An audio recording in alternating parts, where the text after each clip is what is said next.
Hi friends, আশা করি তোমরা সবাই খুব ভালো আছো। আমিও খুব ভালো আছি। আজকে সানডে, তাই আজকের স্পেশাল হচ্ছে বিকালবেলা আমাদের টিফিন দই ফুচকা। বাড়িতেই দই ফুচকা বানাচ্ছি। ফুচকার প্যাকেটটা অবশ্যই আমি বাড়ি থেকে কিনে এনেছি। তো এখানে লেবু কেটে রেখেছি, এখানে একটা ইমলি চাটনি, আর এটা হচ্ছে ঝুরি ভাজা, টক দই, আর মটর নুন আর হলুদ দিয়ে সেদ্ধ করে রেখেছি, ধনিয়া পাতা।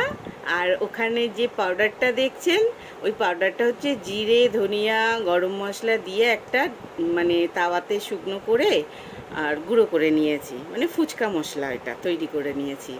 তো চলুন দেখাই আপনাদেরকে দই ফুচকা কিভাবে বানাতে হয় ঘরে বসে।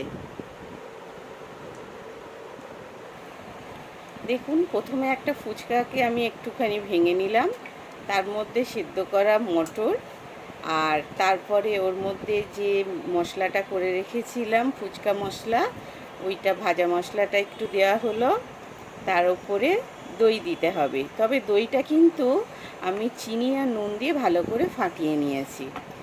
দই দেওয়া হলো, তার মধ্যে একটুখানি ঝুরি ভাজা, একটুখানি ধনিয়া পাতা দিতে হবে ওপরে,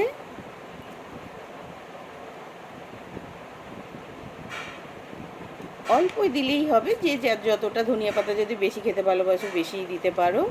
ইমলি চাটনি, যেহেতু আমরা টক জলটা মানে একটুখানি অ্যাভয়েড করেছি, সেই জন্য আমরা লেবু ইমলি চাটনি দিয়ে এইটা আমরা রেডি করছি।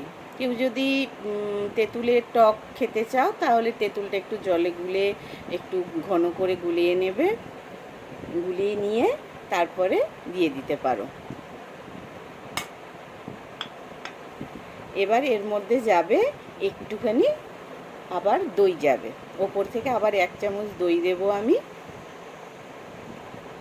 আর তার উপর দিয়ে দেব একটা ম্যাজিক, দেখতে সুন্দর লাগবে, টমেটো সস।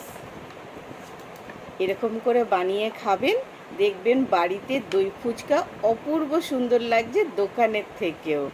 বানিয়ে খেয়ে আমাকে অবশ্যই কমেন্ট করে জানাবেন যে কেমন লাগলো আপনাদেরকে। Thank you. আর আমার চ্যানেলকে ভালো লাগলে লাইক করবেন, শেয়ার করবেন, সাবস্ক্রাইব করবেন। আবার দেখা হবে নতুন ভিডিওতে।